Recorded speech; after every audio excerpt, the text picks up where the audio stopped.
Ang MS Diamond Star ay hindi lamang isang sasakyang pangdagat. Ito ay isang lumulutang na imperyo ng kasalanan at karangyaan. Sa gitna ng dagat kung saan walang jurisdiksyon ng kahit anong batas, ang mga pinakamayayaman sa Asia ay nagtitipon-tipon para sa isang bachelor's week. Si Athena Reyes ay nakatayo sa tapat ng salamin sa loob ng kanyang grand suite. Tinitingnan niya ang kanyang refleksyon. Suot niya isang midnight blue silk gown na hapit sa kanyang bewang at dumadaloy pababa na parang likidong hiyas. Ang kanyang buhok nakaayos sa isang eleganteng chinon at ang kanyang leeg ay pinalamutian ng isang kwintas na brilyante, isang piraso mula sa koleksyon ng kanilang pamilya, ang Reyes Jewelers.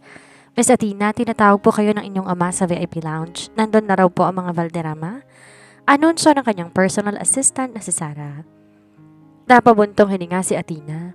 The Valderramas. Ang pamilyang akala mo pag-aari ang buong Pilipinas?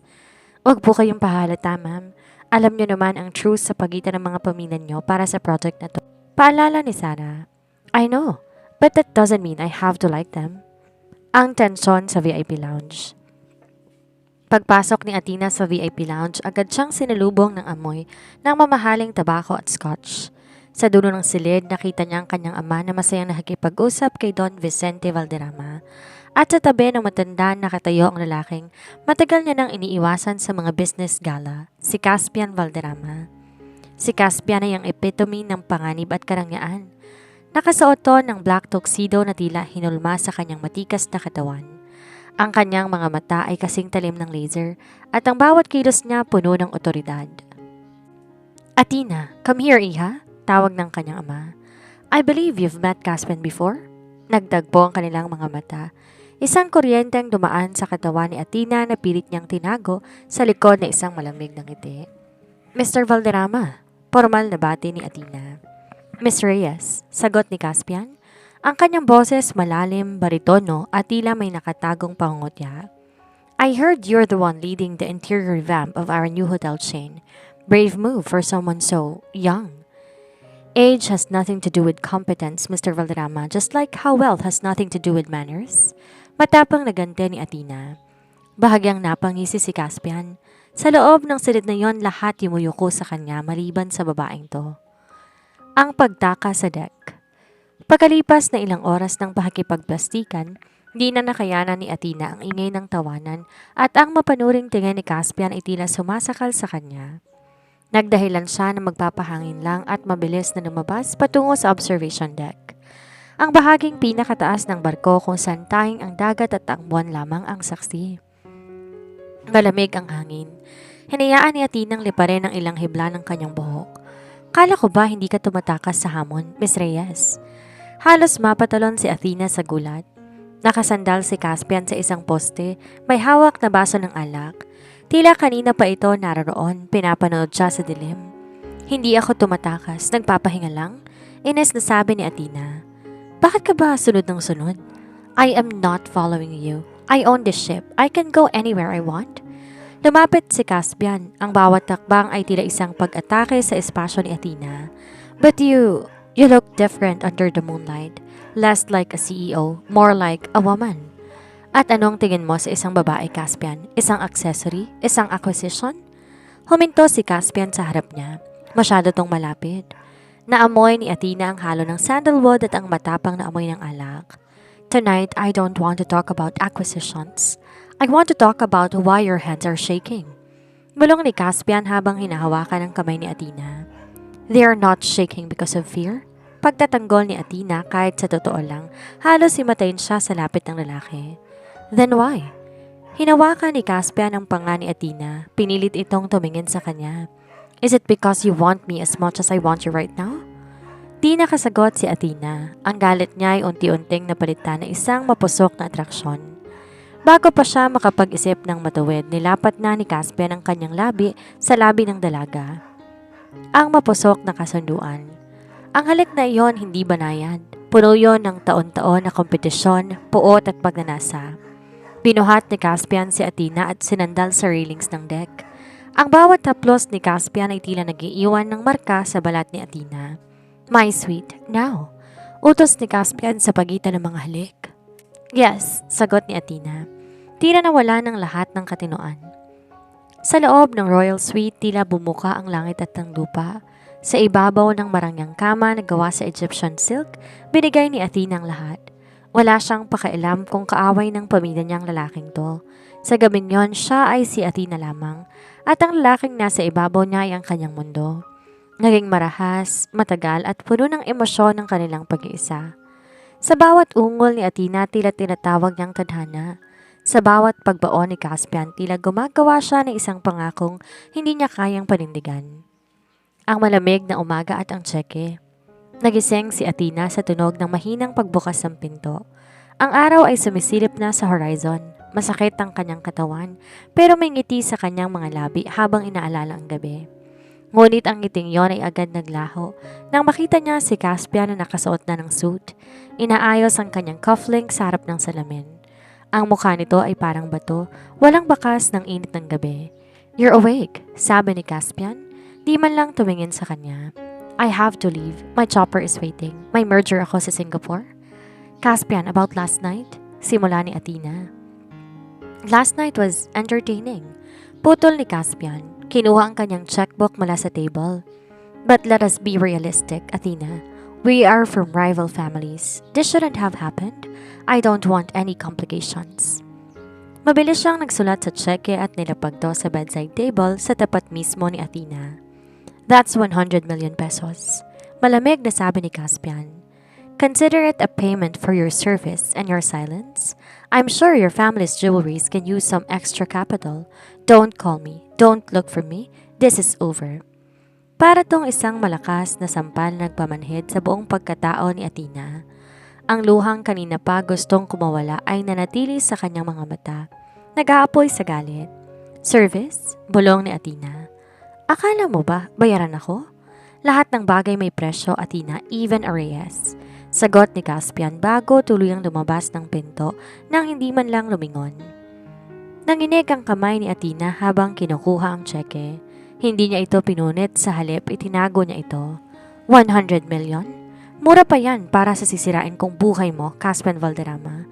Hindi mo ito makakalimutan. 5 years later, Valderrama Global HQ, Makati.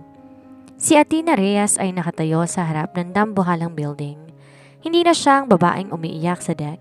Siya na ngayon ang isang babaeng may matinding misyon. Sa kanyang tabi, 3 maliliit na bata ang sabay-sabay na humahawak sa kanyang kamay. "Mommy, why are we here? Is this the place of the mean man?" Tanong ni Aero, ang pinakamakulit sa triplets.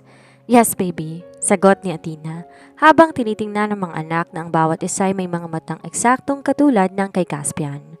"But don't worry, today, Mommy's going to show him that some debts cannot be paid by check." Pumasok si Athena sa lobby. Ang bawat hakbang niya ay tila isang babala ng paparating na bagyo. Ang sumunod na araw ay tila isang paglakad sa ibabaw ng manipis na asoge. Maaga pa lang nasa Valderrama Global Holdings na si Athena. Di niya kasama ang mga bata dahil iniwan niya ang mga ito sa bago nilang penthouse sa Rockwell kasama ng 2 pinagkakatiwalaang yaya. Pero ang kaba sa kanyang dibdib hindi pa rin napapawi. Suot ng isang itim na pencil skirt at isang puting silk blouse na tila baluti niya sa gubat ng mga bilyonaryo, dumiretso siya sa 50th floor, ang teritoryo ni Caspian. "Good morning, Miss Monteverde. Mr. Valderrama is expecting you in his private office." Bati ng sekretary na si Grace. He's in a bit of a mood today. The coffee wasn't to his liking." "Typical," bulong ni Athena. "Salamat, Grace." Pagpasok niya sa opisina, tumambad sa kanyang isang tanawin na tila kinuha mula sa isang pelikula. Nakatalikod si Caspian, nakatingin sa naglalakihang mga gusali ng Makati. Hawak niya ang isang baso ng matapang na kape. Nang marinig niya ang pagpasok ni Athena, dahan-dahan siyang humarap. Ang kanyang mga mata ay may mapanuring tingin, tila sinusubukang baklasin ang bawat layer ng pagkatao ni Athena. "You're early," puna ni Caspian. "That's an improvement." "I don't like being the cause of anyone's bad mood, Mr. Valderrama, especially if it's about something as trivial as coffee." Sagot ni Athena habang inilalapag ang kanyang laptop sa lamesa. "Coffee isn't trivial. It's the fuel of this empire. Just like precision, just like honesty." Sabi ni Caspian habang lumalapit sa kanya. Tumigil ito sa harap ng lamesa. Sobrang lapit kaya naamoy ni Athena ang pamilyar na bango ng lalaki. Ang amoy na 5 taon niyang sinubukang kalimutan pero gabi-gabi pa rin bumabalik sa kanyang mga panaginip. May itatanong ako sa iyo, Miss Monteverde? Why do I feel like you're not here to save my shipping line? Why do I feel like you are here to burn it down? Ngumiti si Athena, isang ngiting puno ng misteryo. Masyado ka nang mapaghinala. I'm a professional. Ang kumpanya mo ang kumuha sa akin dahil ako ang pinakamaganda sa field na to. Kung may masusunog man dito, siguro yon ay ang mga maling desisyon mo sa nakaraan na hanggang ngayon ay humahabol pa rin sa'yo. Natigilan si Caspian. Bago pa siya makasagot, biglang bumukas ang pinto ng opisina. Daddy! Daddy, look! Isang batang lalaki na may suot na maliit na tuxedo ang pumasok. Si Luca, ang anak ni Marco na inaalagaan ni Caspian dahil sa nasa out-of-town conference ang pinsan nito. Sa likod ni Luca ay ang yaya na hingal na hingal. Ngunit hindi si Luca ang nakakuha ng atensyon ni Athena. Ang nakakuha ng atensyon niya ay ang katotohanan sa labas ng pinto. Sa lobby ng 50th floor ay naandoon ang kanyang sariling anak, si Apollo. Paano? Bakit nandoon si Apollo? Biglang naalala ni Athena na may appointment pa lang kanyang yaya sa clinic na nasa ground floor ng building na iyon. Malamang ay nakatakas ang bata habang nagbabayad ang yaya. Si Apollo, sa 3 triplets, ang pinaka-curious at ang pinaka-magaling tumakas. Apollo, mahinang bulong ni Athena, halos hindi lumabas ang boses. Nakita ni Caspian ang biglang pamumula ni Athena. Is there a problem, Miss Monteverde? You look like you've seen a ghost. Lumingon si Caspian sa pinto. Nakita niya si Luca na nakikipaglaro sa isang bata na hindi niya kilala. Isang bata na may suot na asul na t-shirt at maong. Ang bata nakatayo sa may pintuan. Tila sinusuri ang buong opisina ni Caspian. Nanigas ang buong katawan ni Caspian. Ang batang yon ay ang mga mangata na tila tumitingin sa kanyang kaluluwa. Ang hugis ng ilong, ang kurba ng labi at ang aura ng pagiging bossy kahit sa murang edad. Sinong batang yan? Tanong ni Caspian. Ang boses ay puno ng pagtataka. Mabilis kumilos si Athena. Hinarangan niya ang paningin ni Caspian. I think that's just a child of one of the employees. Excuse me, Mr. Valderrama. I need to take a call. Dali-daling lumabas si Athena. Hinila niya si Apollo palayo bago pa man makalapit si Caspian. Apollo, anong ginagawa mo rito? Bulong niya na makarating sila sa may elevator. Mommy, the big man. He looks like me? Inosenteng sabi ni Apollo habang nakatingin sa elevator mirror. Halos tumigil ang tibok ng puso ni Athena. No baby, he doesn't look like you. He's just a man. Let's go. Kailangan mo nang bumalik kay Yaya. Samantala, sa loob ng opisina na iwang nakatayo si Caspian, hindi siya makamove on sa nakita niya. Ang mukha ng batang iyon ay tila isang salamin ng sarili niyang kabataan. Kinuha niya ang kanyang telepono at tinawagan ng kanyang head of security. I want the CCTV footage of the 50th floor lobby today, now, and find out who that woman, Althea Monteverde, really is. I don't care how much it cost, dig deeper than her London records. Start from 5 years ago, start from the MS Diamond Star. Hindi alam ni Athena, ang pagtatago niya ay unti-unti nang nabubutas. Ang triplets na itinago niya sa loob ng 5 taon ay ang mismong susi na magbubukas sa nakaraang pilit niyang tinatakasan. Pagbalik ni Athena sa opisina pagkalipas ng 10 minuto, mas lalo naging mataas ang tensyon. Nakatayo si Caspian malapit sa kanyang mesa, hawak ang isang lumang litrato. Isang litrato niya nung bata pa siya. Miss Monteverde? Tawag ni Caspian. Ang boses ay malamig pero may halong kuryosidad. Do you believe in coincidences? I believe in data and results, Mr. Valderrama. Coincidences are for people who don't have a plan. Sagot ni Athena. Pilit pinapakalma ang sarili. Funny, because I just saw a boy who looks exactly like this photo. Pinakita ni Caspian ang litrato, and he was looking at you as if you were his world. Tumawa ng mahina si Athena, bagaman ang loob niya nanginginig na. Maraming bata sa mundo, Caspian, at normal lang na tumingin sila sa akin dahil baka naghahanap sila ng direksyon. Now can we go back to the shipping lines deficit? Or are we going to talk about your childhood photos all day? Caspian smirked. Fine, we'll talk about business for now. But remember this, Athena, or whoever you are. In this building, I am the hunter, and I always find what I'm looking for. Huminga ng malalim si Athena at naupo. Ang laban ay nagsisimula pa lamang. Ang sekretong triplets ay tila isang ticking time bomb na anumang oras ay sasabog sa mukha ng dalawa. Ang gabi ng charity gala sa Valderrama Hall, binalot ng marangyang dekorasyon, mga chandelier na gawa sa Swarovski at mga lamesang natatakpan ng telang ginto, at ang pinakamamahaling wine na kayang bilhin ng pera, ngunit para kay Athena ang gabing ito ay isang bitag. Dapat sana tahimik lamang siya sa isang sulok, suot ang kanyang disguise, pero isang tawag mula sa yaya ang nagpabago sa lahat. Ma'am Athena, si Airo po nilalagnat ng mataas at sina Apollo at Artemis ayaw pong tumigil sa pag-iyak. Hinahanap po kayo.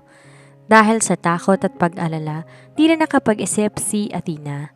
Imbes iwan ang party na mag-isa, dinala niya ang triplet sa private lounge ng hall para mabantayan habang hinihintay ang doktor na darating. Ang akala niya ligtas sila doon.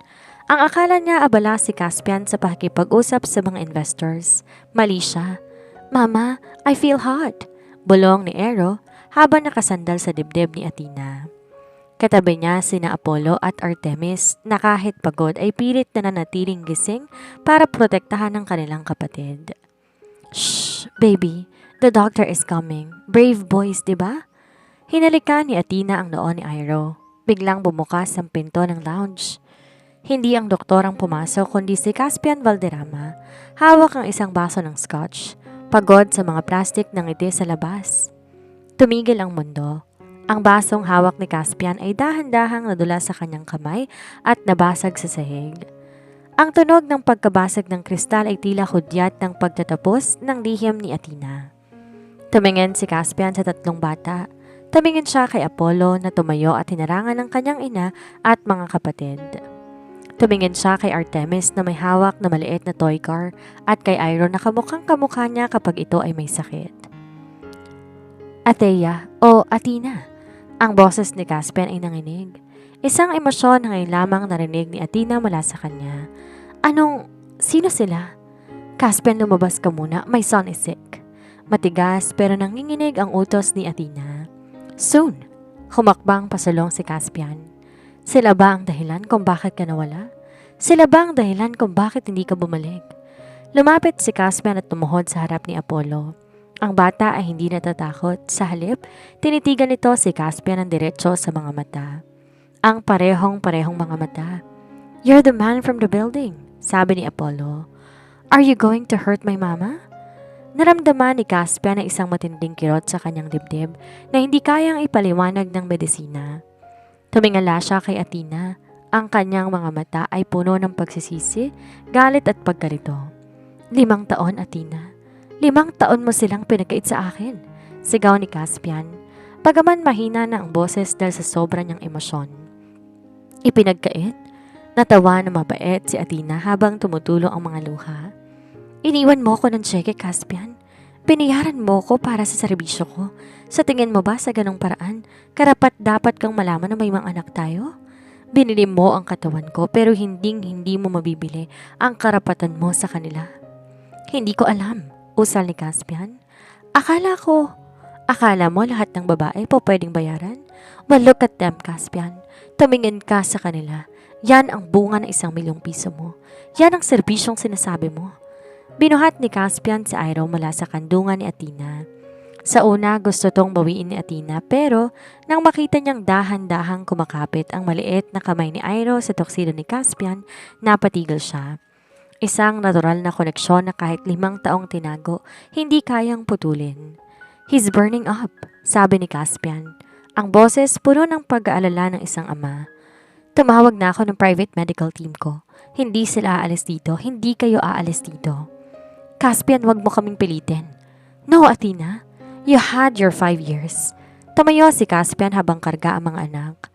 Ang kanyang aura ay bumalik sa isang makapangyarihang Valderrama pero may dagdag na proteksyon ngayon. Ngayon, akin naman. At sisiguraduhin kong bawat sentimo, bawat segundong nawala sa akin pagbabayaran nating dalawa. Hindi na kayo makakatakas? Sa gabing yon, sa loob ng tahimik na lounge, at 3 daliliit na buhay na magbubuklod o tuluyang wawasak sa 2 pamilyang pinaglayo na nakaraan. Di na nagpaalam si Caspian. Sa isang kumpas ng kanyang kamay, ang kanyang mga elite security personnel ay tila mga anino na lumitaw sa private lounge.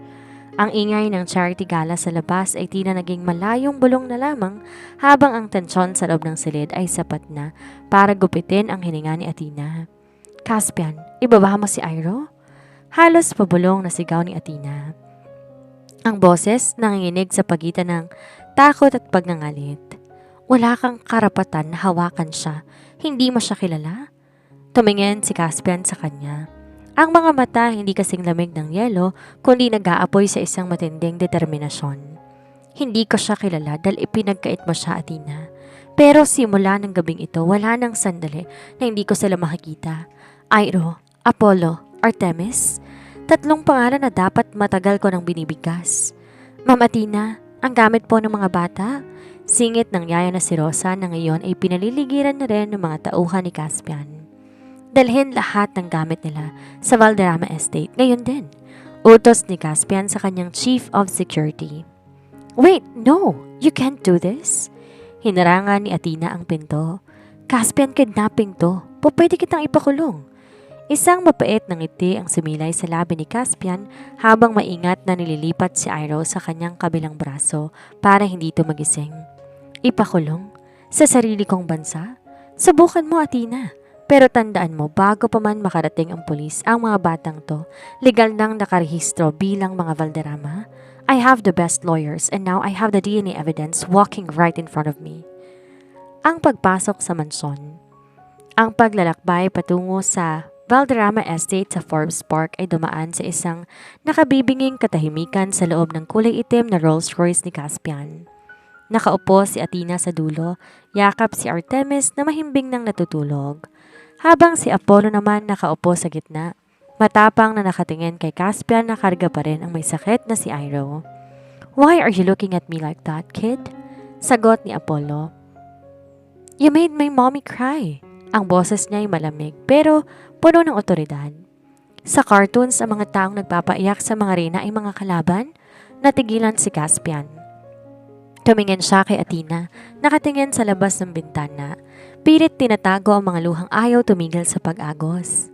Sa unang pagkakataon sa loob na 5 taon, nakaramdam si Caspian ng isang klaseng pagsisisi na hindi kayang lulurin ng alak o takpan ng pera.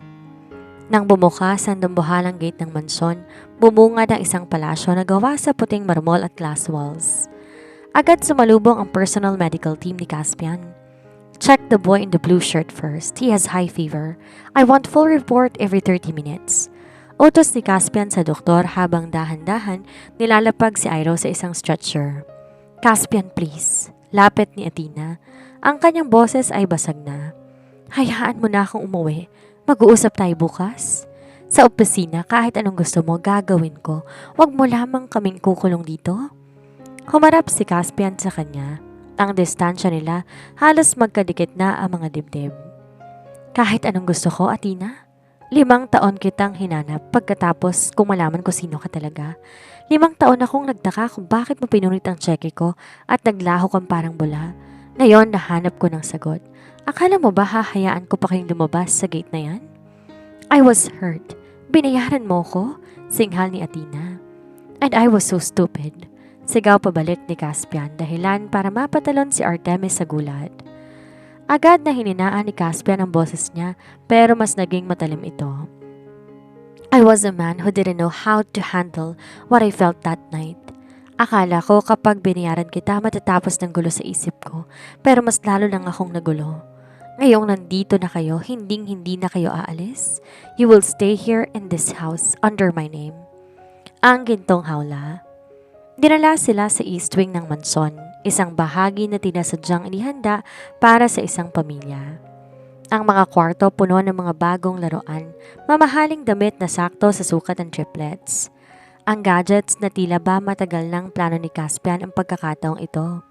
Paano mo nalaman ang mga sukat nila, ang mga paborito nilang kulay? Tanong ni Athena habang tinitingnan ang kwarto ni Artemis na puno ng blue and silver decorations. I am a Valderrama, Athena. Simula nang pumasok ka sa opisina ko bilang Althea Monteverde, alam ko nang may tinatago ka. My investigators found your secret apartment in London 2 days ago. I was just waiting for you to confess but you did not. Lumapit si Caspian sa bintana, nakatanaw sa malawak na garden. Mula ngayon, ang trabaho mo, hindi ng pagiging strategist ng kumpanya ko. Ang trabaho mo ay maging ina sa mga anak ko sa loob ng pamamahay na to. Bibigyan kita ng lahat, alahas, pera, kapangyarihan. Pero wag na wag mong susubukang itakas silang muli. You're a monster, Caspian, bulong ni Athena. Siguro, lumingon si Caspian, ang mga matay naniningkit. Pero ako ang monster na nagmamayari sa inyo ngayon.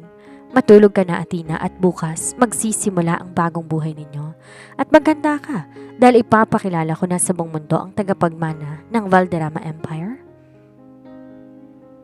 Naiwan si Athena sa gitna ng marangang silid na paliligiran ng lahat ng karangyaan sa mundo pero pakiramdam niya nasa loob siya ng isang bilangguan. Tiningnan niya ang kanyang mga anak na mahimbing nang natutulog. Hindi alam na ang kanilang mga buhay ay tuluyan ng biglang bahagi ng isang laro ng kapangyarihan at paghigante. Sa kabilang silid nakatayo si Fabian habang hawak ang isang baso ng alak. Tinitingnan niya ang CCTV monitor kung saan makikita si Athena. You owe me 5 years, Athena. Athena Reyes, bulong niya sa hangin. And I intend to collect every single second of it. Ang sikat ng araw sa Forest Park ay tila nanunuya sa kalagayan ni Athena. Pumasok ang liwanag sa dambuhalang bintana ng silid, nagpapakita ng bawat detalye ng karangyaan na di niya kailanman hiniling mula kay Caspian. Ang mga kortina gawa sa pinaka-eleganteng sutla at ang kama sapat na malaki para sa isang buong pamilya. Pero ang pakiramdam ni Athena mas masikip pa ito sa selda. Maaga siyang nagising dahil sa maliit na yapak sa sahig. Sina Apollo, Artemis at Airo na maayos ng pakiramdam matapos maturukan ng gamot na medical team kagabi ay nakatayo sa paanan ng kanyang kama. Ang kanilang mga mata na kasing talim at kasing lalim ng kay Caspian ay puno ng kuryosidad. Mommy, is this a hotel? Why are there so many soldiers outside? Tanong ni Artemis habang yakap ang kanyang paboritong asul na kumot. Hindi sila soldiers, baby. They are security. Payat na sagot ni Athena. Hali kayo rito. Niyakap niya ang tatlo ng mahigpit. Ito ang tayong lakas niya. Sa gitna ng takot, kailangan niya magpanggap na maayos ang lahat. Ang agahan ng mga estranghero. Pagbaba nila sa Grand Dining Hall, bumunga na isang mahabang lamesa na puno ng pagkain. Pancakes, bacon, sariwang prutas at ang amoy ng bagong timplang kape. Sa dulo ng lamesa nakaupo si Caspian. Di na siya nakatuksido. Suot niya isang simpleng charcoal gray shirt na hapit sa kanyang dibdib.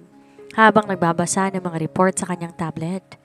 Nang makita niya ang triplets, binaba niya ang kanyang device. Isang kakaibang kislap ang dumaan sa kanyang mga mata. Isang bagay na di kayang pekein ng kahit sinong bilyonaryo. Good morning, bati ni Caspian. Ang boses niya di na kasing talim ng kagabi pero nandoon pa rin ang otoridad. Sit down, the kids need to eat. We're not staying, Caspian. Matigas na sabi ni Athena habang pinaupo ang mga bata. Kakain lang sila tapos aalis na kami. Eat your pancakes, Athena. Tipid na sagot ni Caspian nang hindi tumitingin sa kanya. The gates are locked. Your car has been towed at ang mga pasaporte ninyo nasa vault ko na. Nalamig si Athena. Magnanakaw ka talaga. I prefer the term custodian of my family's future. Seryosong sagot ni Caspian. Naging tahimik ang agahan maliban sa mahinang pag-uusap ng triplets. Kapansin-pansin ang pagkakahawig nila kay Caspian, ang paraan ng paghawak ng tinidor ni Apollo, ang pagkunot ng noo ni Artemis at ang pagiging mapili sa pagkain ni Airo. Si Caspian ay hindi kumakain. Nakatitig lamang siya sa tatlong bata, tila sinusubukan niyang bawiin ng 5 taon sa loob ng 30 minuto. Ang pagdating ng mga Valderrama. Biglang bumukas ang double doors ng dining hall. Pumasok ang isang matandang lalaking may tungkod pero may bakas pa rin ng bagsik, si Don Vicente Valderrama. Kasunod ng eleganteng asawa nito na si Doña Isabel. Caspian, ano tong nababalitaan naming may mga bata rito sa mansyon? Sigaw ni Don Vicente. Ngunit napatigal ang matanda nang makita niyang 3 bata na nakaupo sa lamesa. Binitiwan ni Don Vicente ang kanyang tungkod. Nanlaki ang mga mata ni Doña Isabel at napahawak sa kanyang dibdib. Diyos mio, bulong ang matanda. Caspian, sila ba? Lolo, Lola. Tumayo si Caspian at lumapit sa mga magulang. I want you to meet Apollo, Artemis, Iro, my sons, your grandsons. Naging emosyonal ang eksena. Lumapit si Doña Isabel kay Iro at hinawakan ang pisngi nito. Kahit hindi na tayo mag-DNA test, Caspian, ang mga matang ito ang mga mata mo noong bata ka pa? Humarap si Don Vicente kay Athena na ngayon nakatayo na at handang makipagbakbakan. At ikaw ang anak ni Reyes, ang babaeng naging metsa ng gulo sa pagitan ng ating mga kumpanya? Hindi ako metsa, Don Vicente. Sagot ni Athena, taas noo. Ako ang ina ng batang to. At kung inaakala nyo na magiging madali ang pagkuha ninyo sa kanila, nagkakamali kayo? Matapang ka, iha. Ngumiti ng tipid ang matanda. Bagay ka sa pamilyang to, pero kailangan natin pag-usapan ang kasal. Ang kasunduang walang pag-ibig. Kasal? Halos mapasigaw si Athena. Nilingon siya ni Caspian, ang mga matay naniningkid. My father is right, Athena. Hindi pwedeng lumaki ang mga tagapagmana ng Valderrama bilang mga illegitimate. I have a reputation to protect and more importantly, they have a legacy to claim. Hindi mo ako pwedeng pakasalan, parang isang asset lang, Caspian. 5 years ago binayaran mo ko, ngayon gusto mo kong ikulong sa isang kasal? Lumapit si Caspian kay Athena, sapat para maramdaman ng dalaga ang init ng hininga nito. Hindi to tungkol sa atin, Athena. Tungkol ito sa kanila. Either we get married and you stay here as the queen of this house, or I take you to court and I guarantee you, with my power and my money, you will never see them again. You wouldn't, bulong ni Athena. Subukan mo ako, hamon ni Caspian. I lost 5 years, I'm not losing another day. Mamili ka, isang marangyang kasal at buong pamilya o isang madugong labanan sa korte na alam nating dalawa kung sinong mananalo. Tinignan ni Athena ang kanyang mga anak na ngayon ay masayang kinakausap ni Doña Isabel. Alam niyang talo siya. Sa mundong to, ang pera ni Caspian ay batas pero sa loob ng kanyang puso, sumumpa siya. Fine, sabi ni Athena. Ang boses niya puno ng puot. Pakakasalan kita. Pero tandaan mo to, Caspian Valderrama. Makukuha mo ang pangalan ko. Makukuha mo ang presensya ko sa bahay na to pero hindi mo na muling makukuha ang kahit anong bahagi ng puso ko. I will be your wife on paper but I will be your worst nightmare in this bedroom. Ngumiti si Caspian, isang mapanganib ng ngiti. I've always liked to challenge, Athena. Magsimula na tayong maghanda. Next week, the world will know that the Valderrama King has finally found his queen. Ang simbahan ng San Agustin ay punong-puno ng mga naglalakihang pangalan sa bansa, mula sa mga senador hanggang sa mga pinakamayamang negosyante sa Asia. Lahat naroroon para saksihan ang tinaguriang wedding of the century. Ang pagsasama ng dalawang imperyo na dati magkaaway, ang Valderrama at ang Reyes. Ngunit sa loob ng bridal suite, tila isang lamay ang naramdaman ni Athena. Suot ang isang custom-made Monique Lhuillier gown na nagkakahalaga ng milyon-milyon. Bawat tahi ng puntas at bawat brilyanteng nakakabit sa kanyang belo ay tila mga kadenang bumibigat sa kanyang balat. Ma'am, handa na po mga bata? Bungad ni Rosa. Pumasok ang triplets. Suot ni na Apollo, Artemis at Iro ang maliliit na tuxedos na kapareho ng kay Caspian. Sila ang naging sentro ng atensyon. Ang mga tagapagmana na biglang lumitaw mula sa anino. Mommy, bakit ka umiiyak? Is this dress too tight? Tanong ni Iro habang hinahawakan ang kamay ng ina. Pinahid ni Athena ang luha at ngumiti ng pilit. Hindi, baby. Masaya lang si Mommy dahil kasama ko kayo. Ang sumpaan sa harap ng media. Habang naglalakad si Athena sa aisle, ang lahat ng mata nasa kanya. Pero ang kanyang paningin ay nakapako lamang sa dulo kay Caspian. Nakatayo to ng matikas ang kanyang mga mata, hindi maalis sa kanyang asawa. May kung anong emosyon sa mga mata ni Caspian na hindi mabasa ni Athena. Pag-aari ba ito o pagsisisi? Nang magtagpo ang kanilang mga kamay sa harap ng altar, naramdaman ni Athena ang kuryenteng dati pa ring naroroon. Isang paalala ng gabing yon sa cruise ship na sumira at bumuo sa kanyang buhay. I, Caspian Valderrama, take you, Athena Reyes, to be my wife, to have and to hold from this day forward. Ang boses ni Caspian buo at seryoso. Nang isuot niya ang dambuhalang diamond ring sa daliri ni Athena, hinigpitan niya ang hawak dito. Hindi ka na makakatakas, Athena. Akin ka na. I, Athena Reyes, Take you as my husband. Mahinang sagot ni Athena, puno ng pait. Nang sabihin ng pari ang, you may now kiss the bride. Dahan-dahang inangat ni Caspian ang belo ni Athena. Nilapit niya ang kanyang muka at bago maglapat ng kanilang mga labi, bumalong siya. Smile, my queen. The world is watching. Ang halik ay mabilis pero puno ng pag-aangkin. Sa harap ng kamera at ng buong alta sosyedad, sila ang perpektong pamilya. Pero sa likod ng mga ngiti isang digmaan ang kasalukuyang nag-aapoy. Ang unang gabi sa pagitan ng galit at pagnanasa. Pagkatapos ng grand reception isang 5-star hotel, bumalik sila sa Valderrama Estate. Ang triplets mabilis na nakatulog dahil sa pagod, kaya naiwan sina Caspian at Athena sa master suite. Ang silid na magiging saksi sa kanilang unang gabi bilang mag-asawa. Tinanggal ni Athena ang kanyang mga hikaw sa harap ng salamin. Ramdam niya ang presensya ni Caspian sa likuran niya. Tinanggal ni Caspian ang kanyang coat at itinapon ito sa sofa habang unti-unting tinatanggal ang mga botones ng kanyang polo. You look stunning today, Athena. Ani Caspian, ang boses ay baos. Tapos na ang palabas, Caspian. Pwede ka nang matulog sa kabilang kwarto? Malamig na sagot ni Athena nang hindi lumilingon. Ngunit, di lumabas si Caspian. Sa halip, lumapit siya at nilagay ang kanyang mga kamay sa balikat ni Athena. Marahas na napaigtad ang dalaga pero hindi siya binitawan ng lalaki. Dahan-dahang hinawi ni Caspian ang buhok ni Athena sa isang tabi at hinalikan ang kanyang batok. This is our wedding night. I don't intend to spend it alone. Bulong ni Caspian, don't touch me. Akala mo ba nakuha mo ng gusto mo? Nakuha mo ng pangalan ko ang mga anak ko. Gusto ko ang lahat, Athena. Hinarap siya ni Caspian at diniin sa lamesa ng vanity mirror. Gusto ko ang bawat piraso mo. Akala mo ba nakalimutan ko ang pakiramdam ng balat mo ng gabing yon? 5 taon ko yung dinala sa isip ko. Galit ako sa iyo, sigaw ni Athena pero ang kanyang mga mata nagsisimula ng mangilid ang luha. Binayaran mo ko, Caspian.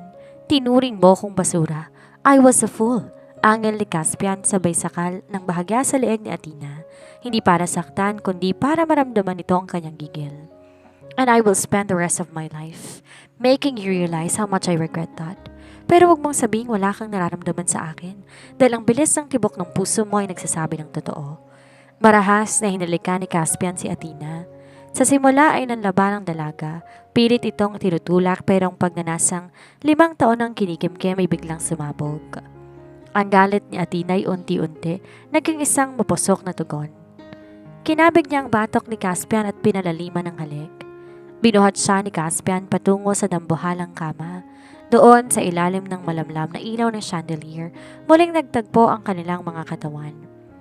Ang bawat haplos ni Caspian ay tila humingi ng tawad at ang bawat ungol ni Athena ay tila isang pag-amin na kahit anong gawin niyang pagtatago ang lalaking ito pa rin ang nag-iisang nagpapatibok ng kanyang puso. Naging matagal at puno ng emosyon ang gabing iyon. Hindi tulad ng sa cruise ship na puno ng kalituhan. Ngayon may kasama tong pangako at pag-aari. Sa bawat pagbaon ni Caspian, binubulong niya ang pangalan ni Athena. Tila sinusubukan itatak sa kaluluwa nito na wala na tong ibang pupuntahan. Ang mapait na realisasyon. Madaling araw na nang matapos ang kanilang pagsasama. Nakasandal si Athena sa dibdib ni Caspian habang ang lalaki mahigpit na nakayakap sa kanyang bewang. Athena, bulong ni Caspian habang hinahalika ng kanyang noo. I promise, no more checks, no more prices. You and the boys, you are my life now. Di sumagot si Athena. Pumikit siya at pilit pinapakalma ang kanyang sarili. Kahit na naging intimate ang gabing yon, alam niya hindi pa tapos ang laban.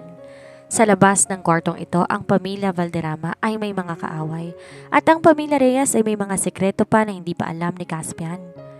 Naisip ni Athena ang isang bagay na hindi pa niya nasasabi. Ang dahilan kung bakit galit na galit ang kanyang ama sa mga Valderrama.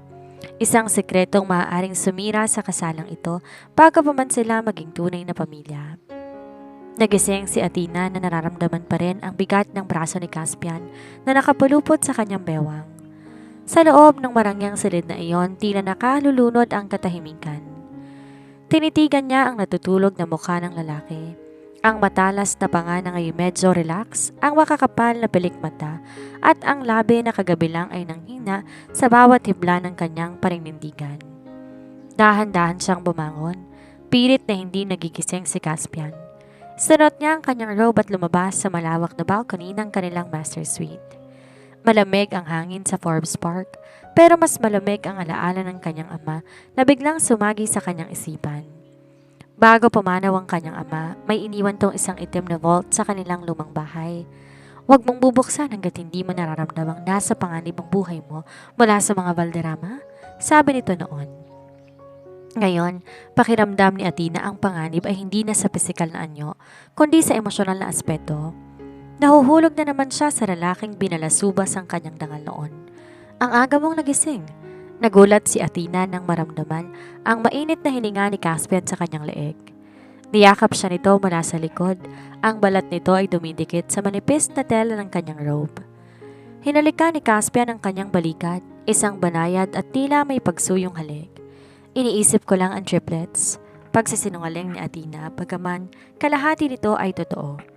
Hindi sila sanay sa ganito karaming tao sa paligid nila, Caspian. Baka mabigla sila. I have doubled the security but I told them to stay out of sight. Bulong ni Caspian habang pinipikit-pikit ang mga mata. Ninanamnam ang amoy ng buhok ni Athena. And I've hired the best child psychologists and tutors.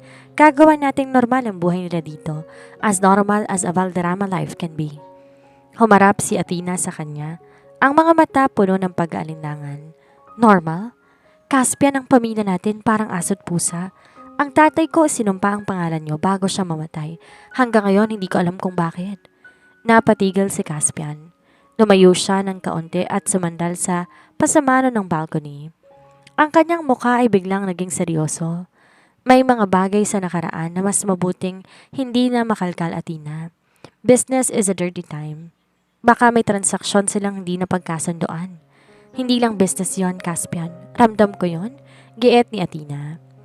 Bago pa makasagot si Caspian, narinig nila ang malalakas na yapak at tawanan mula sa hallway. Biglang bumukas ang pinto ng kwarto at pumasok ang triplets, sina Apollo, Artemis at Iro na tila mga maliliit na bagyo.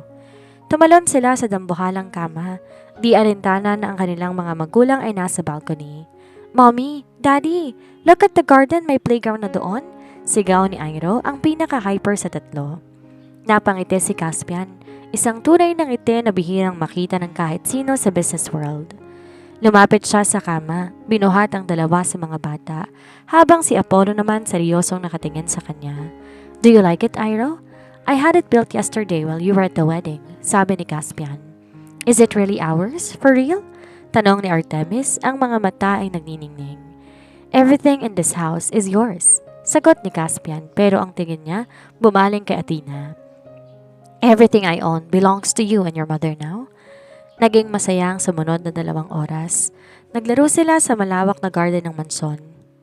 Nakita ni Athena ang isang side ni Caspian na hindi niya inakalang nag-e-exist. Ang Ice King ay nakipaghabulan sa damuhan. Hinayaan ang sariling madumihan ng mamahaling suot na damit at tumatawa ng malakas kasabay ng mga bata. Para sa isang sandali, naniwala si Athena na baka pwedeng maging totoong lahat, na baka ang paghihiganti niya ay pwedeng palitan ng pagpapatawad.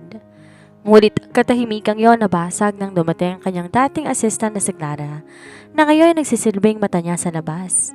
May dala itong isang envelope. Ma'am, nahanap ko na po ang susi sa vault ng daddy ninyo. Bulong ni Clara nang makahanap sila ng tsansa na mag-usap sa gilid ng garden habang abala si Caspian sa pagtuturo kay Apollo kung paano sumipa ng bola. Nanginig ang kamay ni Athena nang tanggapin ng maliit na susi. Salamat, Clara. Huwag kang magsasabi kahit kanino. May isa pa, ma'am. Nakita ko sa records ng shipping line nung gabing nasa cruise ship kayo. Hindi lang coincidence na nandun kayo pareho. May nag-set up sa inyo. Nanlamig si Athena. Ano ibig mong sabihin? Ang ticket na napanalunan niyo sa raffle? Hindi yun raffle, ma'am. Pinadala yon ng kumpanya ng mga Valderrama sa pangalan ninyo. At si Mr. Caspian, pinapunta siya doon ng tatay niya para sa isang importanteng meeting na hindi naman natuloy. Tumingin si Athena kay Caspian mula sa malayo. Ang lalaking akala niya ay nagkataon lang na nakatagpo niya sa dilim. Ang gabing nagpabago ng buhay niya ay isa palang planadong kaganapan ng mga matatanda. Biglang lumapit si Caspian sa kanya, pawisan at malawak ang ngiti. Athena, look at Apollo. He's a natural athlete. He's definitely a Valderrama. Hindi nakangiti si Athena. Ang hawak niyang susi tila nagbabaga sa loob ng kanyang bulsa. Caspian, may kinalaman ba ang tatay mo sa pagkikita natin sa cruise ship 5 taon nang nakakalipas? Ang ngiti sa labi ni Caspian dahan-dahang nawala. Ang kanyang mga mata umiwas ng bahagya. Athena, let's not talk about the past. Masaya na tayo ngayon, hindi ba? Sagutin mo ako, Caspian. Alam mo ba? I found out a few months ago. Admit ni Caspian, ang boses mababa at puno ng pag-iingat. Pero wala akong kinalaman doon, Athena. I was a pawn just like you. My father wanted a merger through blood because your father refused to sign the contract. Akala nila kapag nagkaroon tayo ng relasyon, mapipilitan ng mga Reyes na sumama sa amin? Isang malakas sa sampal ang dumapo sa pisngi ni Caspian. Ang triplets ay napatigil sa paglalaro at napatingin sa kanilang mga magulang. Kaya mo ba ako pinakasalan? Dahil hanggang ngayon, merger pa rin ang habol ninyo? Sigaw ni Athena. Ginamit niyo ako. Ginamit niyo ang pagkababae ko para sa kumpanya ninyo? No, Athena. Pinakasalan kita dahil mahal kita. Sigaw ni Caspian pabalik, dahilan para mag-iyakan ng mga bata. Mahal? You don't know the meaning of that word, Caspian. Ang alam mo lang presyo at ngayon, nalaman ko ng tunay na presyo ng gabing yon. Ang buong buhay ko ay naging bahagi lamang ng isang business plan. Dali-daling binuhat ni Athena si Airo at tinawag sina Apollo at Artemis. Aalis na tayo. Hindi kayo aalis? Hinarangan sila ni Caspian, ang kanyang mukha puno ng desperasyon at galit. I am your husband now, Athena. At ang mga batang to ay mga Valderrama. Wala nang aalis pa sa pamamahay na ito. Nakatitig sila sa isa't isa. 2 taong nagmamahalan pero punong-puno ng lihim at ng puot. Ang magandang simula ng kanilang umaga ay nauwi sa isang madilim na paghaharap.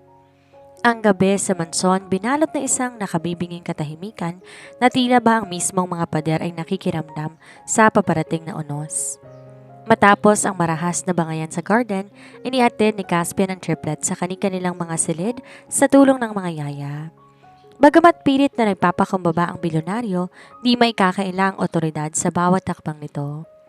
Pinandilatan niya ang mga bodyguard na huwag hahayaan na lumabas ng gate ang kahit na sinong Reyes. Samantala, si Athena nakakulong sa loob ng library ng mansyon. Hawak niyang maliit na susing bigay ni Clara.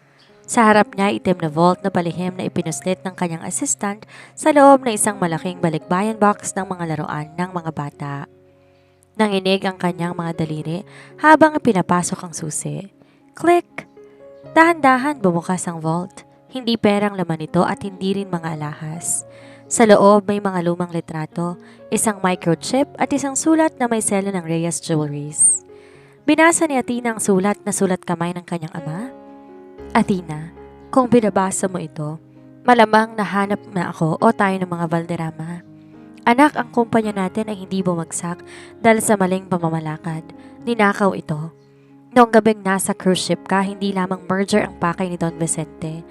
Ginamit ka nila bilang distraction habang palihim nilang nililinis ang aming mga offshore accounts. Ang ama ni Caspian, siya ang pumatay sa dangal ng ating pamilya. Nalamig ang buong pagkatao ni Athena. Di lang pala siya ginamit para sa dugo, ginamit siya para sa pagnanakaw. Habang nasa bisig siya ni Caspian 5 taon nang nakakalipas. Abala ang ama nito sa pag-ubos ng yaman ng kanyang pamilya. Anong nahanap mo? Halos mapatalon si Athena nang marinig ang boses ni Caspian sa pinto. Nakatayo ito doon, maluwag ang korbata at may hawak na baso ng alak. Ang kanyang mga mata mapupula, bakas ang pagod at matinding emosyon. Ito ba? Pinakita ni Athena ang sulat. Ang kanyang boses puno ng puot. Ang ebidensya na ang tatay mo ay isang magnanakaw. Nang lahat ng yaman na tinatamasa mo ngayon, ang mansyong ito, ang kumpanyang pinagmamalaki mo ay ninakaw ninyo sa pamilya ko habang ginagahasa mong tiwala ko sa cruise ship na yon. Lumapit si Caspian. Mabilis ang bawat takbang. Kinuha niyang sulat at binasa ito. Habang binabasa niyang bawat salita, unti-unti, nawawala ang kulay sa kanyang mukha. Hindi ko alam to, Athena. Alam kong may alitan sila pero ang pagnanakaw, ang pag-set up sa atin para lang sa pera. Don't lie to me, Caspian. Hindi ba't ikaw ang pumirma sa mga acquisition papers nung sumunod na buwan? Ikaw ang nagpatuloy ng legacy ng tatay mo.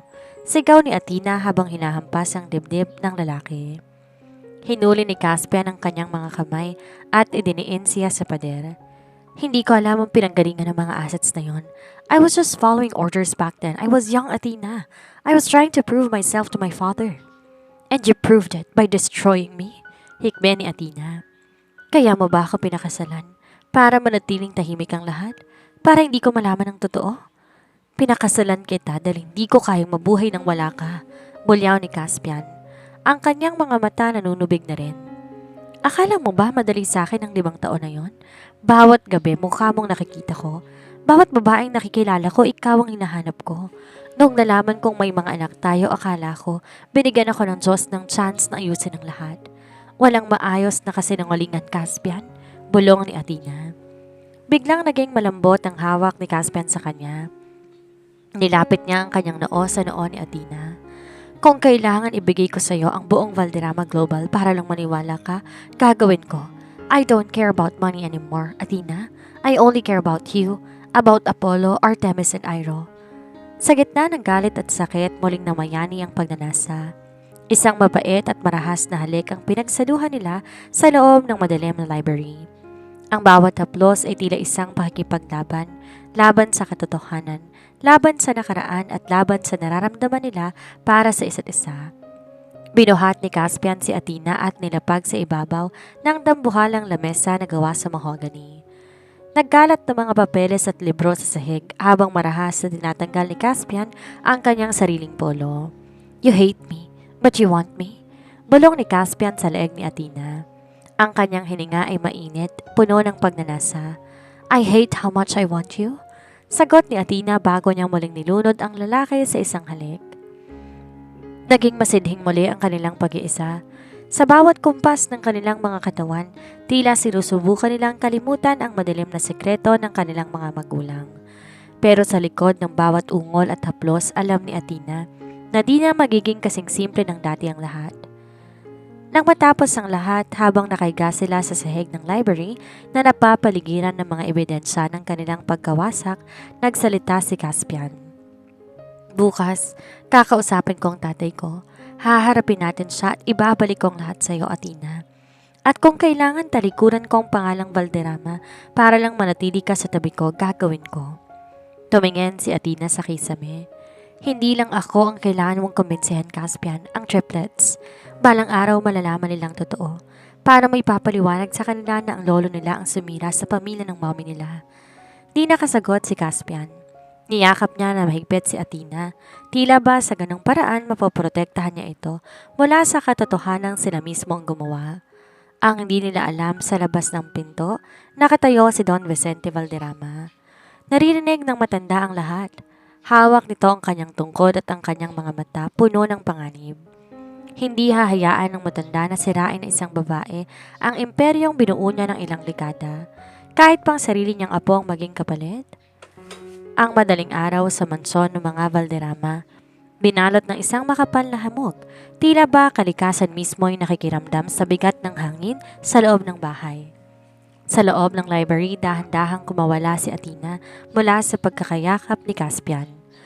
Ang init ng kanilang pagsasama kagabi ay mabilis na kahininaan ng lamig ng katotohanan nang muli niyang masilayan ang mga document sa sahig. Caspian, matulog ka na muna sa kwarto. Kailangan ko lang mag-ayos ng sarili. Bulong ni Athena, pilit pinapakalma ang kanyang boses. Huwag kang lalayo, Athena. Dito ka lang. Sagot ni Caspian. Ang boses ay paos at puno ng pagmamakaawa. Sa unang pagkakataon, ang mapagmataas na bilyonaryo ay nagmukhang isang lalaking takot na mawalan. Tumango lamang si Athena, pero nang masiguro niyang nakatulog na si Caspian dahil sa pagod at alak, mabilis siyang kumilos. Hindi siya pwedeng manatili. Kung alam ni Don Vicente ang tungkol sa vault, hindi sila ligtas dito. Ang matandang Valderrama, kilala sa pagiging malupit, kayang pumatay para sa reputasyon ng kumpanya. Pumasok si Athena sa kwarto ng triplets. Apollo, Artemis, Iro, gising babies, maglalaro tayo ng secret mission. Bulong niya habang isa-isang ginigising ang mga anak. Mommy, it's still dark. Reklamo ni Airo, ang pinakamaliit habang kinukuskus ang mga mata. Shh! Quiet lang. Isang secret mission to para sa mga superheroes. Kailangan nating lumabas ng hindi naririnig ng mga guards. Sabi ni Athena habang mabilis na isinisilid ang ilang mahalagang gamit sa isang backpack. Dumaan sila sa servant stairs, isang lagusan na nalaman niya mula kay Rosa. Ngunit bago pa sila makarating sa kusina para lumabas sa back exit, bumuka sa mga ilaw sa grand hallway. Napatigil si Athena. Sa dulo ng hagdan nakatayo si Don Vicente Valderrama. Hawak ang kanyang tungkod na gawa sa ivory at sa likod niya, 4 na armadong security men. Saan ang punta ng aking mga apo sa ganitong oras, Athena? Ang boses ng matanda ay tila kaskas ng tuyong dahon, mababa pero nakakapanginabot. Don Vicente, pabayaan niyo na kaming umalis. Alam ko ng lahat, alam ko ng ginawa niyo sa tatay ko. Matapang na sagot ni Athena habang tinatago ang triplet sa likuran niya. Natawa ng mahina ang matanda. Ang iyong ama ay isang mahinang negosyante. Ang mundo ng negosyo para lamang sa mga leon, hindi sa mga tupa. Ang mga batang yan, sila ay mga leon. Sila ay mga Valderrama at hindi ko hahayaan na palakin sila ng isang reyes na puno ng puot. Hindi yo sila pag-aari, sigaw ni Athena. Actually, I do, sagot ni Don Vicente. Tinaas niya ang isang folder. Pumirma si Caspian sa isang dokumento kagabi habang lulutang-lutang ang isip niya sa alak. I am now their legal guardian in case of any instability in your marriage. At sa tingin ko, ang pagtatangkang itaka sila sa madaling araw ay sapat ng basihan para sa instability. You monster! Akbang susugod si Athena nang biglang may humawak sa braso niya mula sa likuran. Dad, what's this? Si Caspian. Nakatayo siya sa likuran ni Athena. Gulo-gulo ang buhok at bukas ang polo pero ang kanyang mga mata nanlilisik sa galit. Anong dokumentong sinasabi mo? Ang pinirmahan mo kagabi, Caspian. Akala mo merger papers para sa Singapore pero yon ang guardianship papers para sa mga bata? Tuso ang ngiti ng matanda. Ginawa ko lang ang nararapat para sa imperyong binuo ko. Nanginig ang buong katawan ni Caspian sa galit. Ipapawalang bisa ko yan, hindi mo makukuha ang mga anak ko. Subukan mo, anak. Isang tawag ko lang sa media, lalabas ang balita na ang kahit sa isang tagapagmana ng Valderrama ay nababaliw na dahil sa isang babaeng mula sa pamilya ng mga kriminal. Sisirain kong pangalan mo bago mo pa ako matalo sa korte? Banta ni Don Vicente. Humarap si Caspian kay Athena. Nakita niya ang takot sa mata ng kanyang asawa at ang kalituhan sa mga mukha ni na Apollo, Artemis at Airo. Sa sandaling iyon, alam ni Caspian na kailangan niyang mamili ang kanyang ama at ang kanyang kumpanya o ang kanyang pamilya. Biglang lumapit si Caspian kay Apollo. Hinawakan ang balikat nito. Apollo, dalhin mo ang mga kapatid mo sa itaas ngayon din? But Daddy? Go! Sigaw ni Caspian. Nang makaalis sa mga bata, humarap siya sa kanyang ama. Gusto mo ng digmaan, Dad? Ibibigay ko sa'yo. From this moment on, I am resigning as the CEO of Valderrama Global. I'm stripping my name of all of your assets. I will leave this house with nothing but my wife and my children. Maghihirap ka, Caspian. Hindi mo alam ang buhay sa labas ng gintong hawla na ito. Sigaw ni Don Vicente. Ang kanyang mukha naging kulay ube sa galit. Mas gusto ko pang maging mahirap kasama sila kaysa maging bilyonaryong tulad mo, isang magnanakaw na walang kaluluwa. Sagot ni Caspian. Hinawakan ni Caspian ang kamay ni Athena. Mag-empake ka, Athena. Aalis tayo ngayon din?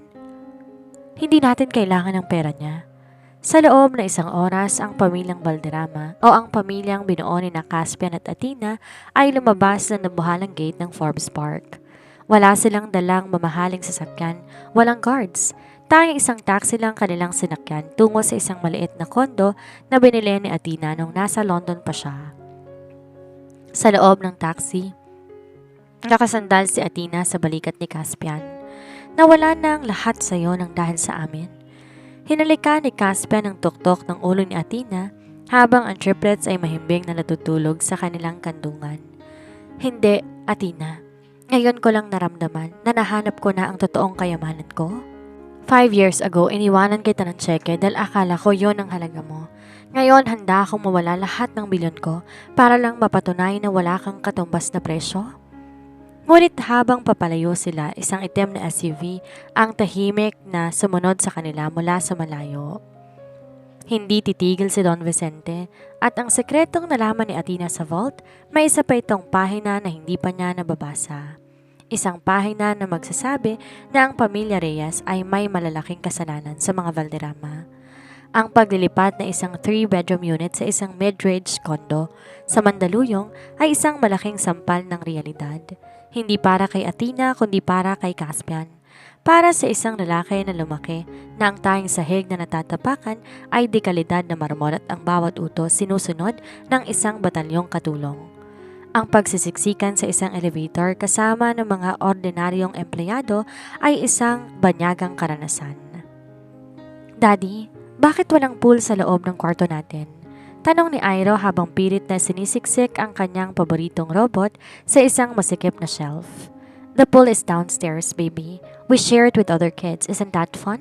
Sagot ni Athena. Pilit na pinapasigla ang boses habang inaayos ang mga gamit sa kusina. Tiningnan ni Athena si Caspian. Nakatayo ang bilyonaryo sa gitna ng maliit na sala. Hawak ang isang box ng pizza na sila mismong bumili sa kanto. Gusot ang kanyang polo, may mancha ng pawis at ang kanyang mga mata ay pagod.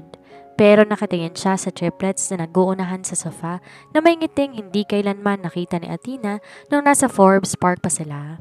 Hindi ko alam na ganito pala kahirap pag-assemble ng fan. Bulong ni Caspian habang hawak ang screwdriver. Sa kumpanya, I just sign a paper and a cooling system appears. Natawa si Athena, isang tunay na tawa na nagpahinto kay Caspian. Welcome to the real world, Valderrama. Dito, kailangan mong gamitin ang kamay mo, hindi lang ang pirma mo. Lumapit si Caspian at hinuri ang bewang ni Athena. Sa gitna ng mga karton at kalat, hinalikan niya ito ng matamis. If this is the real world, I should have left that mansion 5 years ago. Ang misteryo sa pintuan. Lumipas ang isang linggo, sinubukan nilang mamuhay ng normal. Si Athena bumalik sa pag-aasikaso ng kanyang maliliit na investments habang si Caspian ay nagsimulang mag-consult ng ibang firms gamit ang kanyang utak, hindi ang kanyang apelido. Ngunit isang gabi habang may himbing na natutulog ang triplets, isang marahas na katok sa pinto ang gumising sa kanila. Mabilis kinuha ni Caspian ang isang golf club na nakatago sa gilid, habang si Athena agad na hinarangan ng pinto ng kwarto ng mga bata. Nang buksan ni Caspian ang pinto, hindi mga tauhan ni Don Vicente ang bumungad, kundi isang lalaking duguan, nakasuot ng lumang jacket at may hawak na isang pamilyar na singsing. Sino ka? Tanong ni Caspian, handang sumugod. Athena, ubo ng lalaki. Sabihin mo sa kanya, ang huling pahina. Napatakbo si Athena patungo sa pinto. Nanlalaki ang kanyang mga mata. Tita Gabriel? Akala ko patay ka na. Si Gabriel Reyes sa nakababatang kapatid ng tatay ni Athena, ang taong sinasabing nawala nung kasagsagan ng gulo ng dalawang pamilya. Pinasok nila ito sa loob at mabilis na ginamot ni Athena ang mga sugat nito. Ang katotohanang higit sa pera. Athena, kailangan mong malaman. Hingal na sabi ni Gabriel habang nakasandal sa sofa. Tumingin siya kay Caspian na may halong takot at galit. Hindi lang si Don Vicente ang may kasalanan, ang tatay mo.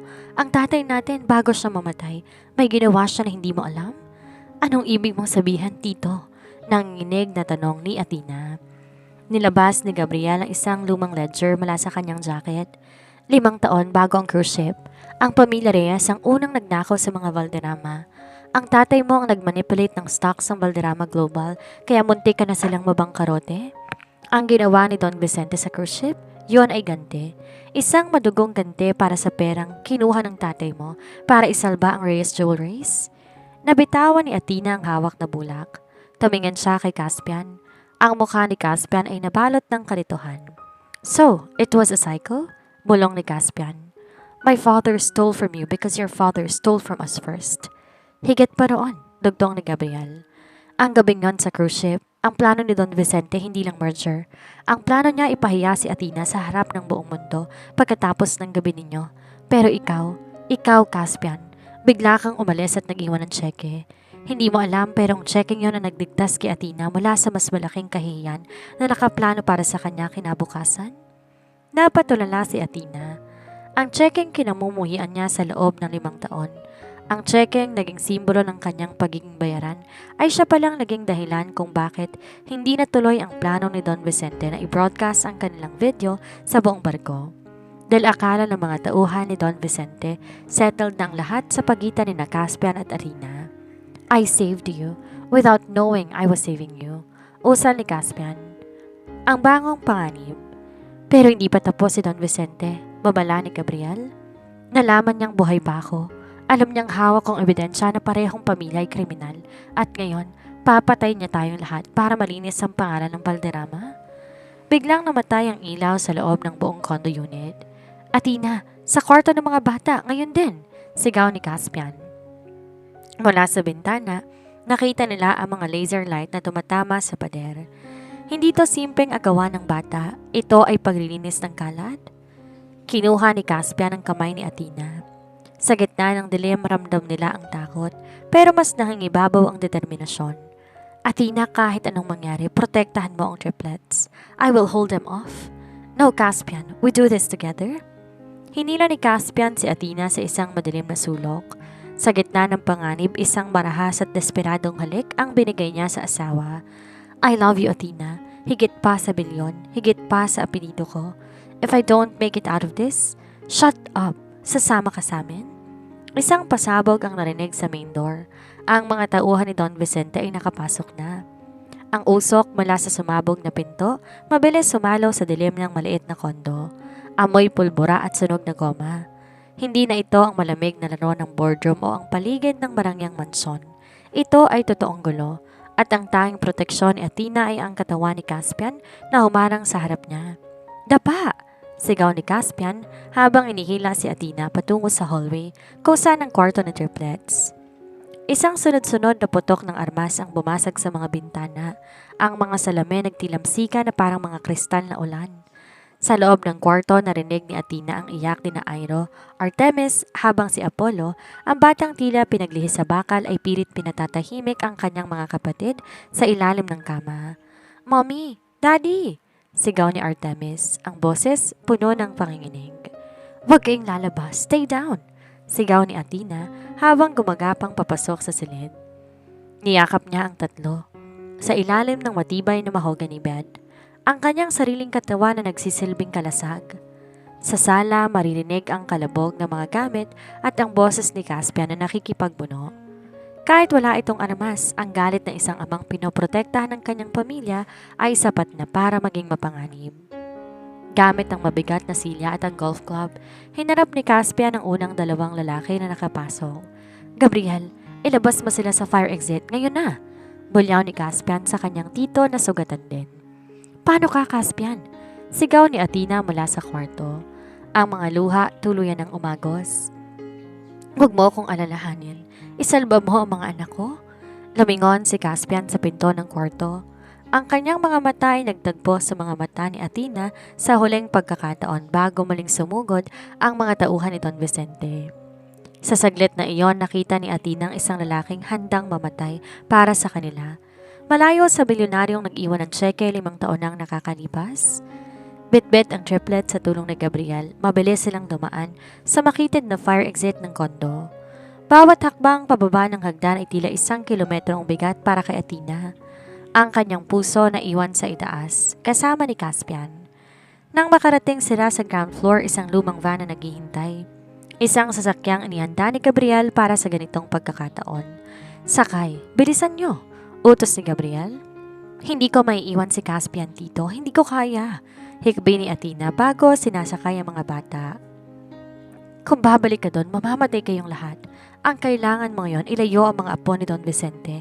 Yun ang tanging alas natin. Pinandar ni Gabriel ang van ng mabilis. Mula sa bintana, nakita ni Athena ang anino ng kanilang condo unit sa itaas.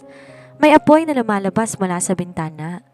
Ang hiyaw ng kanyang puso walang tunog pero sapat na para durugin ang kanyang buong pagkatao. Pagkalipas ng 6 na oras, narating nila ang isang tagong baybayin sa isang maliit na probinsya sa Quezon. Isang lumang bahay kubo na pag-aari ng pamilya ni Gabriel ang naging kanlungan nila. Ang amoy ng dagat ay nagpapaalala kay Athena sa cruise ship, ang lugar kung saan nagsimula lahat ng sumpa at ligaya sa buhay niya. Sina Apollo, Artemis at Iro ay nakatulog na dahil sa sobrang pagod at takot. Nakaupo si Athena sa buhanginan, nakatingin sa malayo. Hawak ang huling pahina ng ledger na nakuha niya sa vault. Binasa niya to sa ilalim ng liwanag ng buwan. Doon niya na nalaman ang huling katotohanan. Ang pamilya Reyes at Valderrama ay hindi lang magkaaway sa negosyo. Noong kabataan ni na Don Vicente at ng kanyang ama, nagmahal sila sa iisang babae, ang ina ni Athena. Pinili ng kanyang ina ang tatay ni Athena at simula noon, sumumpa si Don Vicente na kukunin niyang lahat ng mahalaga sa karibal niya. Ang cruise ship, ang merger, ang pagnanakaw, lahat yon personal na paghihigante na isang lalaking hindi natutong tumanggap ng pagkatalo sa pag-ibig. Athena, tawag ni Gabriel sa kanya. Buhay ba siya, tito? Sabihin mo sa akin na buhay si Caspian. Bulong ni Athena nang hindi lumingon. May balita akong nakuha sa mga tauhan ko sa Manila. Nahuli si Caspian ng mga pulis sa loob ng unit, pero hindi dahil sa gulo, kundi dahil sa isang frame-up. Diniin siya ni Don Vicente sa kasong pagpatay kay Marco, ang pinsan niya. Sinakripisyo ni Don Vicente ang sarili niyang anak-anakan para lang maikulong si Caspian at mapilitan kang lumabas sa pinagtataguan mo. Napahawak si Athena sa kanyang dibdib. Si Marco, ang pinakamatalik na kaibigan ni Caspian? Oo, at ngayon ang buong bansa naghahanap sa inyo. Tinuturing na kidnap victim ang triplets at ikaw ang suspect? Tumayo si Athena. Ang kanyang mga mata hindi na puno ng luha, kundi na isang mapanganib na determinasyon. Inayos niya ang kanyang buhok, tinignan ang kanyang refleksyon sa tubig ng dagat. 5 taon akong nagtago dito. 5 taon akong tumakas pero ngayon tapos na ang pagtakas. Kung gusto ni Don Vicente ng digmaan, ibibigay ko sa kanya, pero hindi bilang isang Reyes na biktima, kundi bilang asawa ni Caspian Valderrama at ina ng tagapagmana niya. Anong balak mo? Babalik tayo ng Maynila pero hindi sa kondo, hindi rin sa mansyon. Babalik tayo sa kumpanya. I have the microchip, I have the ledger, and I have the truth about Don Vicente's obsession. Gagamitin ko lahat ng bilyong iniwan ni Caspian sa pangalan ko bago kami umalis sa mansyon. Tumingin siya sa kubo kung nasa ng triplets. Apollo, Artemis, Iro, hindi ko hahayaang lumaki kayong walang ama. At hindi ko hahayaan na maging katulad kayo ng lolo ninyo. Kinabukasan, isang balita ang yumanig sa buong bansa. Isang misteryosong investor ang bumili ng 51% ng stocks ng Valderrama Global Holdings sa loob lamang ng isang gabi. Isang investor na gumamit ng pangalang Athena Valderrama. Ang hangin sa loob ng nabuhalang boardroom ng Valderrama Global Holdings ay tila tumigil sa pag-ikot. Ang amoy ng mamahaling leather at sariwang kape ay napalitan ng amoy ng tensyon at paparating na bagyo. Nakaupo si Don Vicente sa kabisera ng mesa, ang kanyang mga kamay mahigpit na nakahawak sa kanyang gintong tungkod. Sa paligid niya ay mga board members na takot at litong-lito sa biglaang pagbagsak ng halaga ng kanilang stocks. Sinong mapangahas na investor na ito? Bulyaw ni Don Vicente? Ang ugat sa kanyang leeg tila puputok na. Nasa kulungan ng anak ko. Sinong may lakas na loob galawin ang kumpanya ko sa gitna ng krisis na ito? Saktong pagkatapos ng huling salita, bumukas ang double door ng boardroom. Ang tunog ng takong ng sapatos umalingaw-ngaw sa buong silid. Matigas, mabilis, puno ng otoridad. Pumasok si Athena, ngunit hindi na tong Athena na nakasuot ng simpleng damit o ang Athenang nagtatago sa likod ng disguise. Suot niya ang isang puting power suit na hapit sa kanyang katawan. Ang kanyang buhok maayos na nakabanat ang kanyang mga mata kasing talim ng brilyante. Sa likod niya ay isang batalyon ng mga abogado at si Gabriel Reyes. Ako, Don Vicente? Malamig na sabi ni Athena habang diretsong naglalakad patungo sa tapat ng matanda. Ikaw? Napasigaw ang matanda. Pilit tumatayo kahit nanginginig ang mga binti. Isang kriminal, isang kidnapper. Pulis, tawagin ng mga pulis. Maupo ka, Don Vicente. Utos ni Athena. Sa hindi maipaliwanag na dahilan ang lamig ng kanyang boses, nagpatahimik sa buong silid. Bago mo ko tawaging kriminal, tingnan mo muna ang screen. Sa isang kumpas ni Athena, bumukas sa malaking monitor sa dingding. Lumabas doon ang mga offshore accounts si Don Vicente, ang mga transaksyon ng pagnanakaw sa Reyes Jewelries at ang pinakamahalaga, isang video footage mula sa dashcam na isang sasakyan na nagpapakita kung paano pinatay ng mga tauhan ni Don Vicente si Marco at kung paano nila itinanim ang ebidensya laban kay Caspian. Ito ang dahilan kung bakit ako nawala sa loob ng ilang araw, ani Athena habang pinapatong ang isang folder sa mesa. Hindi ako nagtago dahil takot ako sa'yo.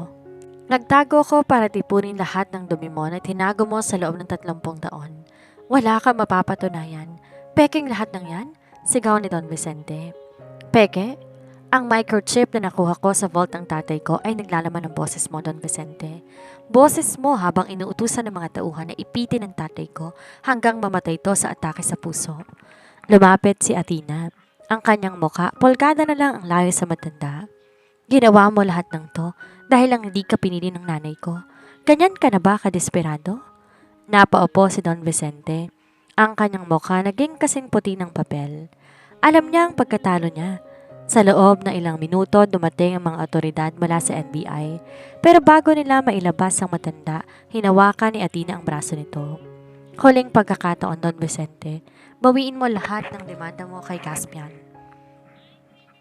Sabihin mo ang totoo, kung hindi, sisiguraduhin ko na ang huling hininga mo ay malalangkap mo sa loob ng isang madilim na selda. Pagkalipas ng 3 oras, sa labas ng Camp Crame, isang itim na SUV ang naghihintay. Nang bumuka sa malaking gate ng kulungan, lumabas ang isang lalaking may mga galos sa mukha. Gulo-gulo ang buhok pero ang tindig ay nananatiling kay Caspian Valderrama. Nang makita ni Caspian si Athena na nakasandal sa sasakyan, tumakbo siya na mabilis. Binuhat niya ang asawa at pinaikot-ikot sa hangin. Tila ba di sila nagkita ng ilang taon. You did it. You actually did it? Bulong ni Caspian sa leeg ni Athena. Ang kanyang boses basag sa emosyon. Hindi ko hahayaan na mawala ang tatay ng mga anak ko. Sagot ni Athena habang mahigpit na nakayakap sa asawa. Nasaan ang triplets? Tanong ni Caspian habang hinahanap ang mga bata. Mula sa loob ng sasakyan, sabay-sabay na lumabas sina Apollo, Artemis at Airo. Daddy! Sigaw nilang tatlo habang dinadamba ang kanilang ama. Sa gitna ng kalsada sa harap ng maraming tao at media, nagyakapan ng pamilyang dumaan sa apoy ng paghihiganti at buod. Wala na silang kailangan patunayan sa mundo. Nang makabalik sila sa manson sa Forbes Park, na ngayon ay pag-aari na ni Athena dahil sa stocks na nabili niya, agad dinala ni Caspian si Athena sa kanilang kwarto. Pinaupo niya to sa gilid ng kama at lumuhod sa harap nito. Athena, I know I started our story with a check. I know I was a monster. Sabi ni Caspian habang hinahawakan ang mga kamay ni Athena. But today, I'm giving you everything. Hindi lang kumpanya, hindi lang yaman. My life is yours. I don't want to be a billionaire anymore if it means losing you again. Caspian, we have a lot to fix. Ang mga pamilya natin, ang sugat ng nakaraan. Aayusin natin yon, magkasama. Hinalikan ni Caspian ang mga palad ni Athena. Dahan-dahang tinanggal ni Caspian ang jacket ni Athena. Ang bawat haplos niya puno ng pag-iingat. Tila ba natatakot siyang mabasag ang asawa. Nihiga niya si Athena sa malambot na kama. Tonight, I want to make love to you as a man who loves his wife, not as a Valderrama, not as a CEO. Bulong ni Caspian sa labi ni Athena. Ang pagsasama nila sa gabing iyon ay naging pinakamahalaga sa lahat. Walang galit, walang lihim, walang puot. At bawat halik ay pangako ng katapatan. Sa gitna ng dilim sa ilalim ng parehong buwan na saksi, sa kanilang pagkikita sa cruise ship, natagpuan ni na Caspian at Athena ang kapayapaang ilang taon nilang hinanap. Nang matapos ang lahat, habang nakahiga sila at nakatingin sa labas ng bintana, nagsalita si Athena. Caspian, may kailangan kang malaman? Ano yon? Hindi lang triplets ang kailangan nating palakihin. Natigilan si Caspian. Tiningnan niya ang tiyan ni Athena. You mean, the doctor confirmed it yesterday. One night in the library and we're having another one. Ngiti ni Athena. Natawa si Caspian, isang tawang puno ng ligaya. Niyakap niya na mahigpit ang asawa. 5 years of debt, Athena, and I'll spend the rest of my life paying it back with love. Lumipas ang 7 taon. Ang sugat na dinala ng dagat at ang pait na iniwan na isang piraso ng tseke ay tuluyan ng naging bahagi ng isang malayo at malabong kahapon. Sa isang malawak na lupain, sa paanan ng bundok makiling, tinayo ni na Caspian at Athena ang kanilang tunay na tahanan. Hindi ito ang malamig na mansyon sa Forbes Park na puno ng mga gintong hawla. Ito ay isang modernong villa na napapaligiran ng mga puno ng kape at taniman ng mga hiyas na bulaklak. isang pagkilala sa pinagmulan ng pamilya Reyes. Sa gitna ng malawak na garden, isang malakas na tawanan ang pumainandang. Sina Apollo, Artemis at Iro ay hindi na maliliit na batang nagtatago sa likod ng kanilang ina. Sa edad na 12, makakakita na sa kanila ang tatak na isang balderrama, matikas, matalino at may paninindigan. Ngunit higit sa lahat, taglay niya isang puso ng Reyes. Mapagmahal at may malasakit sa kapwa. Artemis, wag mong ubusin ang strawberries ni Celine, magagalit na naman yan, sigaw ni Apollo habang binabalot ang kanyang kapatid. Sa malapit, isang 5 taong gulang na batang babae na may kulot na buhok at mga matang nagniningning ang nakaupo sa damuhan. Siya si Celine, ang bunso, at kaisa-isang prinsesa ni Caspian at Athena. Siyang bunga ng gabing muling naglapit ang kanilang mga magulang sa gitna ng lugo sa library. Lumalalim ang gabi nang lumabas si Athena sa balcony ng kanilang silid. Nasuot siya ng isang manipis na silk robe, bitbit ang baso ng alak. Tiningnan ng payapang paligid nang maramdaman ang pamilyar na yakap mula sa kanyang likuran. Masyado ka na namang malalim mag-isip, asawa ko, bulong ni Caspian. Ang kanyang boses ay naging malamig na ngayon, puno ng katapangan. Sinandal niya ang baba sa balikat ni Athena at hinigpitan ng yakap. Iniisip ko lang kung gaano kabilis ang panahon, Caspian. 7 taon mula nang makuha natin ang hustisya. 7 taon na mula nang makuha natin ang kalayaan, sagot ni Athena. Bumuntong hininga si Caspian. Hustisya? Minsan, iniisip ko pa rin si Dad. Noong nakaraang taon, pumanaw si Don Vicente sa loob na isang dekalidad na ospital, wing ng kulungan. Sa huling sandali nito, tanging si Caspian lamang bumisita. Walang hininging tawad ng matanda pero sa huling tingin nito sa kanyang anak, nakita ni Caspian ang isang patak ng luha. Isang pag-amin na sa paghahabol niya sa kapangyarihan, ang sariling pamilya niya ang tunay na nawala sa kanya. Binayaran niyang lahat, Caspian, at binayaran din natin ang mga utang ng mga magulang natin. Hinarap ni Athena ang asawa at hinawakan ang panga nito. Ngayon, wala na tayong utang sa kahit na sino. Tanging pagmamahal na lang ititira natin para sa mga anak natin. Ngumiti si Caspian, ang ngiting tanging kay Athena lang pinapakita. Dahan-dahan niyang kinuha ang baso ng alak mula sa kamay ni Athena at ipinatong to sa mesa. Hinapit niya ang bewang ng asawa. Nilapit ang kanilang mga katawan hanggang sa maramdaman nila ang bilis ng tibok ng puso ng isa't isa. Alam mo, tuwing tinitingnan kita sa ilalim ng buwan, naaalala ko pa rin yung gabi sa cruise ship. Anas ni Caspian. The scent of the ocean, the midnight blue of your dress, and the fire in your eyes when you told me you weren't for sale. And yet you still tried to buy me with 1,000,000 pesos? Biro ni Athena habang ang mga kamay ay gumagapang sa leg ni Caspian. I didn't buy you, Athena. I invested my whole life in you. At yon ang pinakamagandang desisyon na ginawa ko sa loob ng 37 taon ng buhay ko. Nilapit ni Caspian ang kanyang mga labi sa labi ni Athena. Ang halak na iyon ay hindi marahas kagaya ng dati. Hindi na ito puno ng galit at determinasyon. Ito ay isang halik na pununan ng pangako. Isang pangako na hinding-hindi na muling magkakaroon ng lihim sa pagitan nila. Dahan-dahan silang pumasok sa loob ng silid. Sa ibabaw ng kanilang dambuhalang kama, muling nagtagpo ang kanilang mga katawan. Sa bawat haplos at bawat ungol, tila sinusulat nila ang huling kabanata ng kanilang nakaraan at ang unang pahina ng kanilang walang hanggang hinaharap. Walang mga tseke, walang mga mergers, walang mga business plans. Tanging 2 kaluluwang natagpuan ng isa't isa sa gitna ng maling akala at piniling manatili sa kabila ng lahat ng sakit. Kinabukasan, maagang nagising ang pamilya para sa isang boating trip sa kalapit na lawa.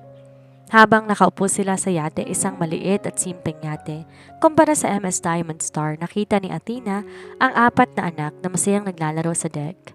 Si Caspian nakatayo sa tabi niya, nakatingin din sa mga bata. Athena, tawag ni Caspian. Thank you. Para saan? Para sa hindi pagsuko sa akin. Para sa pagtuturo sa akin ng pinakamahalagang yaman ay hindi natatago sa vault, kundi nasa tabi ko lang pala sa bawat gising ko sa umaga. Sumandal si Athena sa balikat ni Caspian habang tinatanaw ang malawak na asul na tubig. Ang dagat na dati simbolo ng kanyang pagbagsak, siya na ngayong simbolo ng kanyang tagumpay. Mahal kita, Caspian Valderrama. Bulong ni Athena. Mahal na mahal kita, Athena Reyes Valderrama, hanggang sa huling patak ng dagat. Ang yate ay dahan-dahang naglayag patungo sa horizon.